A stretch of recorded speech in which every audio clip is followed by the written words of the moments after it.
नमस्कार, जय हिंद। उम्मीद करता हूं बहुत ही शानदार होंगे। तैयारी बहुत अच्छी चल रही होगी बिहार पुलिस की भी और बिहार सब इंस्पेक्टर की भी।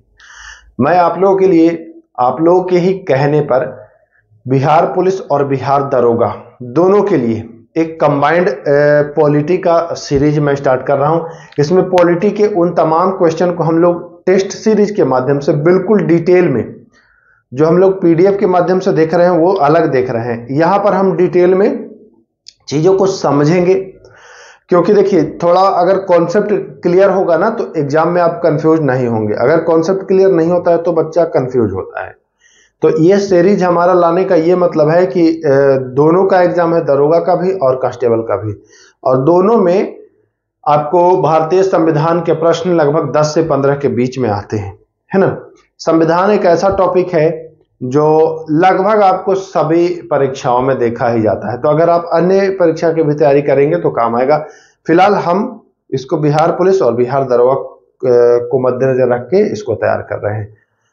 ऑब्जेक्टिव क्वेश्चन रहेगा, लेकिन डिटेल में मैं पूरा उसको बताऊंगा। जो भी डिटेल में मैं कराऊंगा उन पॉइंट्स को लिखिएगा, वो पॉइंट्स आपको एग्जाम में दिखाई देंगे। देखिए पहला प्रश्न क्या कह रहा है, उद्देश्य प्रस्ताव को कब स्वीकार किया गया था। उद्देश्य प्रस्ताव को कब स्वीकार किया गया था। 4 डेट है आपके सामने, 9 दिसंबर 1946, 11 दिसंबर 1946, 13 दिसंबर 1946 और 22 जनवरी 1947। 4 डेट है।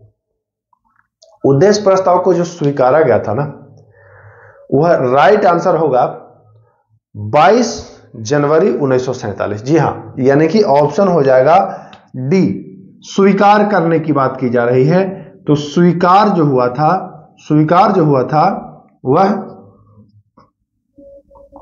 22 जनवरी 1947। लेकिन यहां पर एक प्रश्न और पूछता है कि भैया ये आया कब था, है ना। ये उद्देश्य प्रस्ताव लाया कब गया था, तो ये भी ध्यान देना है। लाया गया था यह 13 दिसंबर 1946, जो आपका सी ऑप्शन है। यानी कि कब आया उद्देश्य प्रस्ताव, आया कब, अगर पूछे कि कब आया तो बताएंगे भैया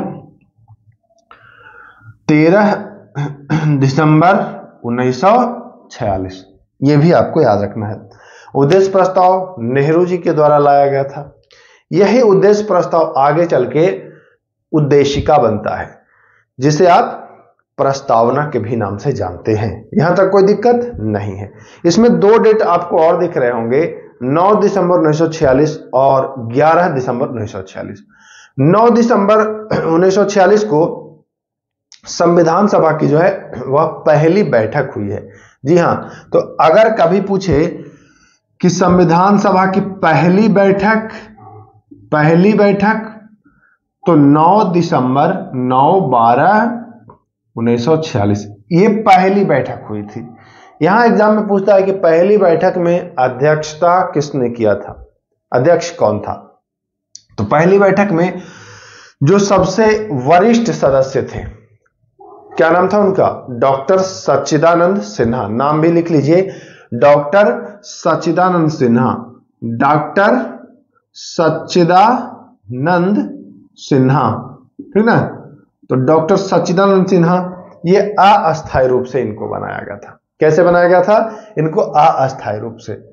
ठीक 2 दिन बाद क्या होता है कि डॉक्टर राजेंद्र प्रसाद को, यानी कि 11 दिसंबर को, यहां पर मैं लिख दूं पॉइंट बना के, 11 दिसंबर 1946 को डॉक्टर राजेंद्र प्रसाद को जो है वह स्थायी अध्यक्ष नियुक्त किया गया। तो यह भी ध्यान देना है। 9 के 2 दिन बाद ये, और 11 के 2 दिन बाद प्रस्ताव लाया गया, स्वीकारा गया 22 जनवरी 1947। कोई दिक्कत नहीं। हम चलते हैं आगे। अगला प्रश्न क्या कह रहा है, इनमें से कौन संविधान के प्रारूप समिति के सदस्य नहीं थे। मैं इसको मिटाना चाहूंगा दोस्तों। हाँ, यहां पर मैं इसको मिटाना चाहूंगा। ऐसे ही आप लोग कमेंट करिएगा और जो पॉइंट है ना उसको नोट भी कर लीजिएगा, क्योंकि पॉइंट अगर नोट नहीं करेंगे तो दिक्कत होगी। दूसरा प्रश्न है, इनमें से कौन संविधान के प्रारूप समिति के सदस्य नहीं थे। प्रारूप समिति के सदस्य 4 ऑप्शन है, भीमराव अंबेडकर, मोहम्मद सादुल्लाह, राजेंद्र प्रसाद और कृष्णा स्वामी अय्यर। 4 ऑप्शन है। कौन नहीं। सामान्यतः लोगों को लगता है कि राजेंद्र प्रसाद तो इसमें शामिल थे ही, बट ध्यान दीजिए राजेंद्र प्रसाद इसमें शामिल नहीं थे, यानी कि इसका ऑप्शन हो जाएगा सी बिल्कुल राइट। अब जान लीजिए प्रारूप समिति की बात आई है, तो इस समिति का गठन कब हुआ था। तो कभी अगर पूछे कि प्रारूप समिति का गठन, लिख लीजिए, जो मैं बता रहा हूं उसको लिखिएगा। इसका गठन जो हुआ था वह हुआ था 29 अगस्त 1947, भारत आजादी के बाद हो रहा है, ठीक ना। अब इसमें 7 लोग थे। कितने लोग थे भाई? 7 लोग थे। कौन कौन थे 7 लोग भैया? तो 7 लोग में देखिए, मैं यहां पर लिख दूं। पहला तो आपका भीमराव अंबेडकर जी ही हैं, ठीक ना, भीमराव अंबेडकर जी। दूसरा जो ऑप्शन में आपके दिया हुआ है मोहम्मद सादुल्लाह, ठीक। तीसरा जो है वह के.एम. मुंशी का आप नाम रख सकते हैं, के.एम. मुंशी। 7 का नाम याद रखिएगा, पूछ देगा एग्जाम में, के.एम. मुंशी। चौथा कृष्णा स्वामी अय्यर, ठीक ना, कृष्णा स्वामी अय्यर। 5वां जो है वह है गोपाला स्वामी अय्यर।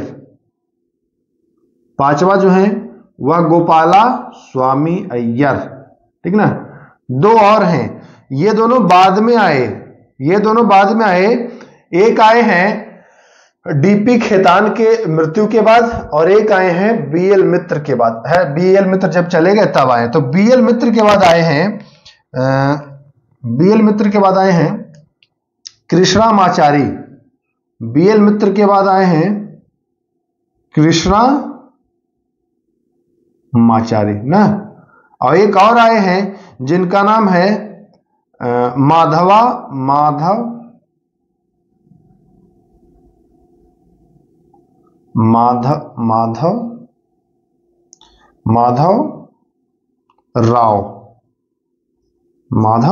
राव। 7 हुए कि नहीं हुए? भीमराव अंबेडकर, मोहम्मद सादुल्लाह, के.एम. मुंशी, कृष्णा स्वामी, गोपाला स्वामी, कृष्णामाचारी और माधव राव। ये 7 लोग हैं। कहीं इसमें राजेंद्र प्रसाद का नाम आया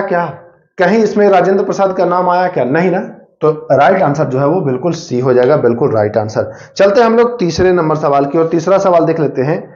भारतीय संविधान की प्रस्तावना में किस वर्ष संशोधन हुआ था? इसको मैं मिटा दूं, मैं जो भी नोट करा रहा हूं उसको नोट करिए, तभी जाकर के होगा रिजल्ट। ऐसे दिक्कत होगी, क्योंकि कंफ्यूजन आपको बना रहेगा ना जब तक अच्छे से नहीं पढ़ेंगे। चलिए अगला प्रश्न कह रहा है राज्य पुनर्गठन आयोग भारतीय संविधान की प्रस्तावना में संशोधन किस बार हुआ था?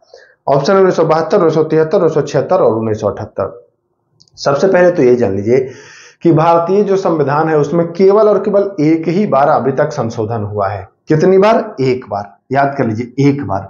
और वह संविधान संशोधन हुआ है 42वां संविधान संशोधन 1976। तो ऑप्शन संख्या आपका सी, इसमें भी आपका ऑप्शन संख्या जो है सी ही सही है, ठीक ना, यहां तक।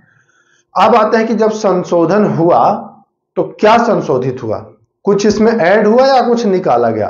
तो इसमें 3 शब्द आपको देखने को मिलेंगे। कौन कौन? समाजवादी, पहला याद रखिए समाजवादी, ठीक ना, समाजवादी। दूसरा पंथ निरपेक्ष, कहीं आपको धर्मनिरपेक्ष भी मिल जाएगा, पंथ निरपेक्ष, ठीक ना, पंथ निरपेक्ष। और तीसरा अखंडता,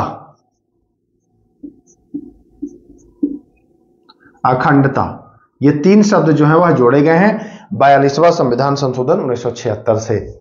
समाजवादी, पंथ निरपेक्ष और अखंडता।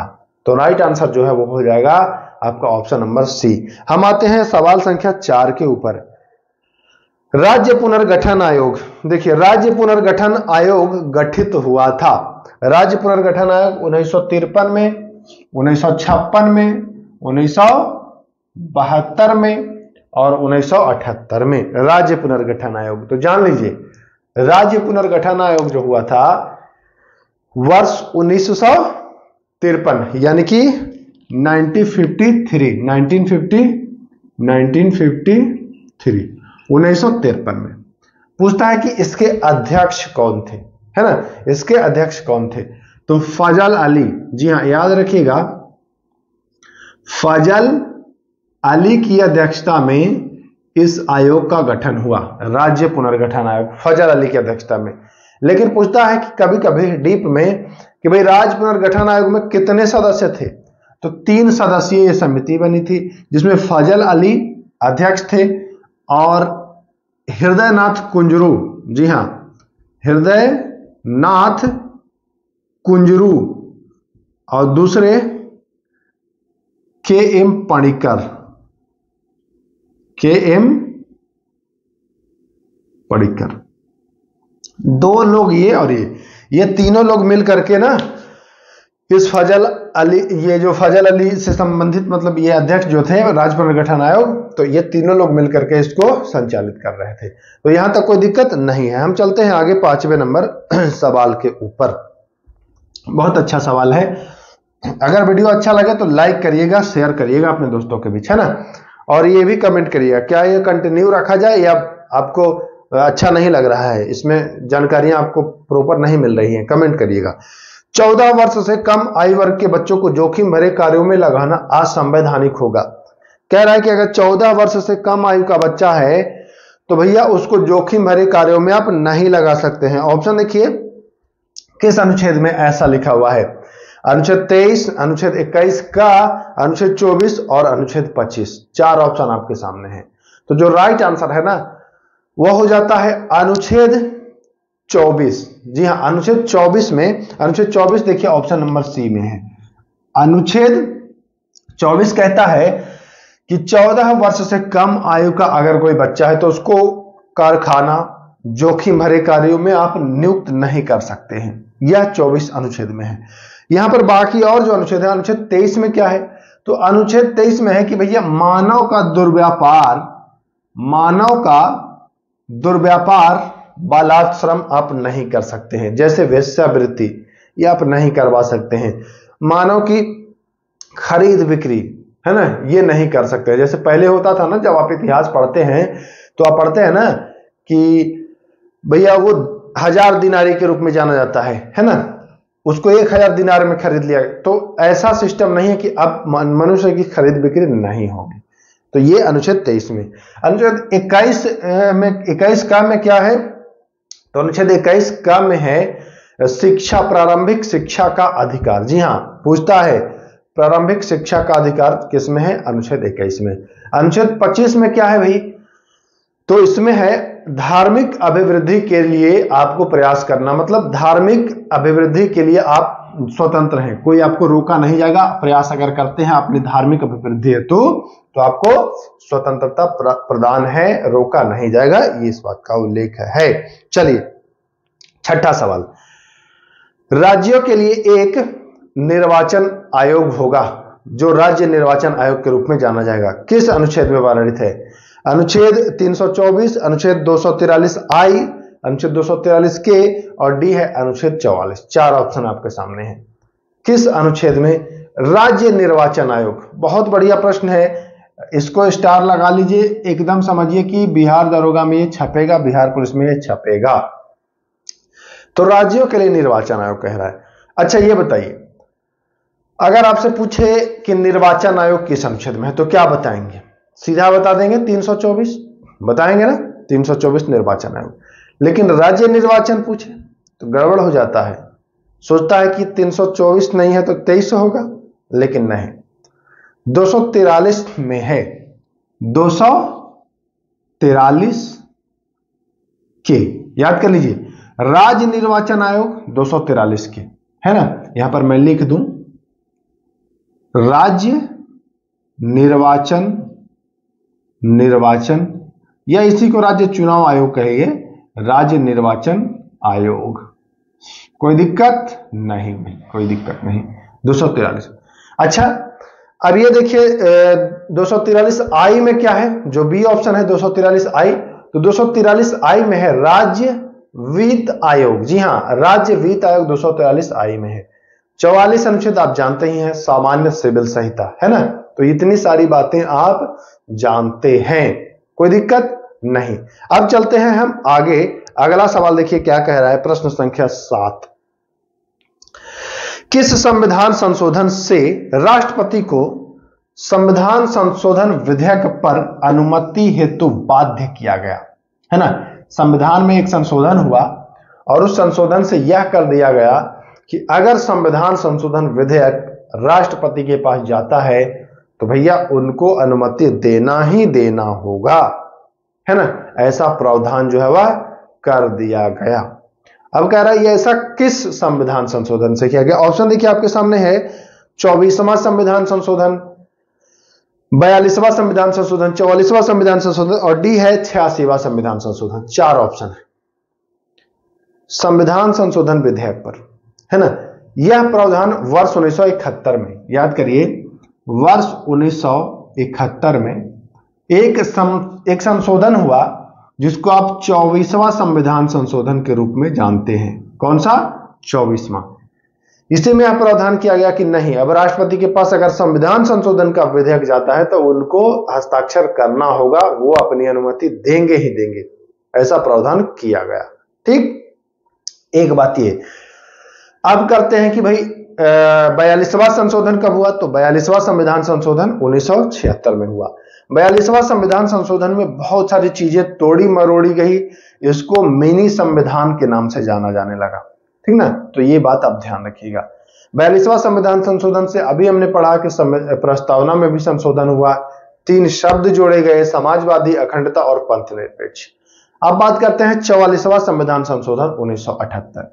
इसमें एक महत्वपूर्ण जो है एग्जाम में आपको हमेशा पूछता है कि संपत्ति के अधिकार को निकाला गया, मूल अधिकार से निकाल करके उसको कानूनी अधिकार बना दिया गया। तो यह 44वां संविधान संशोधन 1978। एक आता है 86वां संविधान संशोधन 2002, जो ऑप्शन डी में है। इसमें है कि शिक्षा के अधिकार को मूल अधिकार बनाया गया, शिक्षा के अधिकार को मूल अधिकार बनाया गया। तो इस बात का भी आपको ध्यान देना है। चारों आप याद कर लीजिए। 86वां संविधान संशोधन कब हुआ था, ईस्वी भी पूछता है तो 2002, है ना। 44वां संविधान संशोधन कब हुआ था तो 1978। 42वां संविधान संशोधन कब हुआ था तो 1976। ये चारों बातें आपको ध्यान में रखनी है। हम आते हैं 8वें नंबर सवाल पर। आधा घंटा का लगभग ये वीडियो होगा, 25 मिनट का, है ना। 25 से आधा घंटा के बीच हम सोचेंगे इसको निपटा दें। इसमें आपको लगभग ढेर सारी जानकारियां कूट कर मिल जाएंगी। राष्ट्रपति पर महाभियोग लगाया जाएगा भारतीय संविधान के किस अनुच्छेद में वर्णित है भाई? राष्ट्रपति पर महाभियोग तो लगाया ही जाता है, बिल्कुल लगाया जाता है, लेकिन क्या आपको पता है कौन सा अनुच्छेद में? तो जी हाँ सर, पता है, अनुच्छेद 61 का में, ठीक ना। तो ये तो जानते हैं। अब राष्ट्रपति पर जो महाभियोग लगता है इसमें शामिल कौन कौन होता है? तो राष्ट्रपति पर जो महाभियोग लगता है इसमें शामिल होता है लोकसभा, विधानसभा, है ना, लोकसभा और विधानसभा के समस्त सदस्य। ये बात आप ध्यान में रखिएगा। समस्त लोकसभा, सॉरी विधानसभा नहीं, लोकसभा और राज्यसभा, बाय मिस्टेक विधानसभा बोला हूं। लोकसभा और राज्यसभा के समस्त सदस्य इसमें भाग लेते हैं, विधानसभा के नहीं। विधानसभा वाले कहां लेते हैं? तो राष्ट्रपति के जब निर्वाचन से संबंधित जो पैनल बनता है उसमें। ओके, तो ये ध्यान देना है आपको। अब बात करते हैं कि अनुच्छेद 60 में क्या है। तो अनुच्छेद 60 में राष्ट्रपति के शपथ के बारे में। किसके बारे में? शपथ के बारे में, ठीक। 61 में आप जान गए महाभियोग। अनुच्छेद 54 में क्या है? तो 54 में इनके चुनाव से संबंधित बातें हैं। अनुच्छेद 54 में चुनाव से संबंधित बातें हैं। अनुच्छेद 53 में क्या है? अनुच्छेद 53 का जो लिखा हुआ लाइन है ना, वो बिल्कुल स्पष्ट पूछ देता है आपसे एग्जाम में कि संघ की कार्यपालिका शक्ति निहित होती है। तो संघ की जो कार्यपालिका शक्ति है वह राष्ट्रपति में निहित होती है। किसमें? राष्ट्रपति में। यही लाइन बिल्कुल लिखा हुआ है अनुच्छेद 53 में। कोई दिक्कत नहीं। चलते हैं हम आगे। राज्यसभा में सीटों की अधिकतम संख्या कितनी है? 9वां सवाल है कि राज्यसभा में कितने अधिकतम सीट हैं। अधिकतम सीट कह रहा है, तो अधिकतम जो निर्धारित सीट है ना, यह राज्यसभा की अगर हम बात करें तो राज्यसभा में अधिकतम निर्धारित सीट 250। लेकिन अगर पूछे कि वर्तमान में राज्यसभा में कितने सदस्य हैं, है ना, वर्तमान में कितने सदस्य, तो भाई वर्तमान में है 245, 5 नहीं है, 245 है, ठीक ना। ये 250 को दो भाग में बांट दीजिए, 238 जो होते हैं इसमें निर्वाचित होते हैं, ठीक ना। 238 को निर्वाचित किया जाता है और 12 को मनोनीत किया जाता है, तो ये कुल मिलाकर के हो जाते हैं 250, ठीक। यहां तक अगर कभी पूछ दे लोकसभा में सदस्यों की संख्या, अधिकतम संख्या कितनी, देखिए पहले तो 552 था, बट अब आपको 550 याद रखना है, 2 कम गया है। क्यों? क्योंकि राष्ट्रपति जो 2 लोगों को मनोनीत करते थे वह 104वां संविधान संशोधन हुआ 2019 में, है ना। और 104वां संविधान संशोधन 2019 से यह प्रावधान समाप्त कर दिया कि भैया अब लोकसभा में मनोनीत कोई नहीं होगा एंग्लो इंडियन, है ना। तो इस बात का आपको ख्याल रखना है, बहुत अच्छे से समझ लीजिएगा। तीनों बात आप समझ गए। चलिए आज का आखिरी सवाल, और बहुत शानदार प्रश्न है ये। आज का जो आखिरी सवाल है बहुत शानदार प्रश्न है, इसको समझ लीजिएगा। डायरेक्ट आएगा यहां से प्रश्न, जो मैं प्रश्न करा रहा हूं ना इस टेस्ट में, एग्जाम में डायरेक्ट आएगा। चलिए, राष्ट्रपति के संदर्भ में इनमें से कौन सा कथन गलत है? गलत कथन छांटने के लिए कह रहा है, वह भारत का नागरिक होना चाहिए, वह 35 वर्ष की आयु पूरी कर चुका हो, वह लोकसभा सदस्य बनने की अर्हता रखता हो, और वह राज्यसभा सदस्य बनने की अर्हता रखता हो। 4 ऑप्शन है आपके सामने, ठीक। कौन सा कथन गलत है ये छांटना है। तो सबसे पहले जान लीजिए कि जो राष्ट्रपति बनेगा भाई वो 35 वर्ष की आयु तो होनी चाहिए, यानी कि ए तो सही है, हमें गलत आंसर ढूंढना है।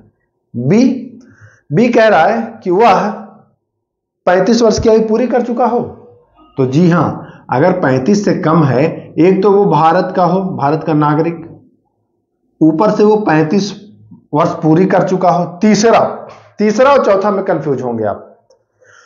तीसरा कह रहा है कि वह राज्यसभा सदस्य बनने की योग्यता रखता हो, तीसरा लोकसभा है ना, तीसरा जो है कह रहा है कि लोकसभा सदस्य बनने की योग्यता रखता हो, और चौथा कह रहा है कि वह राज्यसभा सदस्य बनने की योग्यता रखता हो। यही दोनों में एक है, कोई गलत। तो ध्यान से सुनिएगा इस बात को, यह बिहार दरोगा में पूछा गया है, बहुत बारीकी से प्रश्न पूछता है। बिहार पुलिस में भी संभावना है कि पूछा जाएगा, क्योंकि बीपीएससी के बाद बिहार दरोगा में पूछता है और बिहार दरोगा से बिहार पुलिस में पूछता है, तो इसको नोट करिएगा। इसका जो राइट आंसर है वो हो जाएगा, वह लोकसभा सदस्य बनने की योग्यता रखता हो। ये तो इनका है, जैसे राष्ट्रपति के योग्यता के बारे में पढ़ेंगे अर्हता में, तो ये है, लेकिन राज्यसभा सदस्य बनने की योग्यता अर्हता रखता हो ऐसा नहीं है लिखा हुआ। तो राइट आंसर जो होगा वो होगा डी, राज्यसभा सदस्य बनने की अर्हता रखता हो, ऐसा उपराष्ट्रपति के लिए है, राष्ट्रपति के लिए नहीं है। यहां पर कंफ्यूजन एकदम दूर कर लीजिए। राष्ट्रपति के लिए अर्हता में क्या क्या 3 चीजें आप ध्यान रखिए, वह भारत का नागरिक हो, ठीक, वह 35 वर्ष की आयु पूरी कर चुका हो, ठीक, तीसरा वह लोकसभा सदस्य बनने की अर्हता रखता हो। ये तीनों इनकी योग्यताएं हैं। नहीं कौन है? तो नहीं है कि वह राज्यसभा सदस्य बनने की अर्हता रखता हो। तो जो चौथा ऑप्शन होगा वह बिल्कुल राइट हो जाएगा। तो चलिए, मैं उम्मीद करता हूं कि ये 10 प्रश्न थे, लेकिन इस 10 प्रश्न के पीछे, हर प्रश्न के पीछे 5 प्रश्न और थे, तो लगभग 40 से 50 प्रश्नों का आपने अभ्यास कर लिया इस 20 से 25 मिनट के वीडियो में। अगर आप लोग कमेंट करेंगे कि इसको जारी रखा जाए तो इसको जारी रखेंगे, और मैं कोशिश कर रहा हूं कि जल्द ही अगर डिजिटल बोर्ड आ जाए तो ये आपको डिजिटल बोर्ड पर ये सारी चीजें मिलना शुरू हो जाएगा, लेकिन उसके लिए आपको सपोर्ट करना होगा, शेयर करना होगा, है ना। बाकी अगर ये पीडीएफ चाहेंगे इसका तो पीडीएफ मैं दे दूंगा, कोई दिक्कत नहीं है। पीडीएफ के लिए आप हमारे टेलीग्राम से जुड़ सकते हैं। और हाँ, एक चीज मैं और कहना चाह रहा हूं कि अगर आप चाह रहे हैं कि अन्य सब्जेक्ट का भी इसी के तरह से आपको उपलब्ध कराएं, तो वीडियो को शेयर करिएगा और कमेंट करिएगा। कमेंट ज्यादा होगा तो मैं फिर शुरू कर दूंगा। तो चलिए फिर मिलते हैं, तब तक के लिए नमस्कार।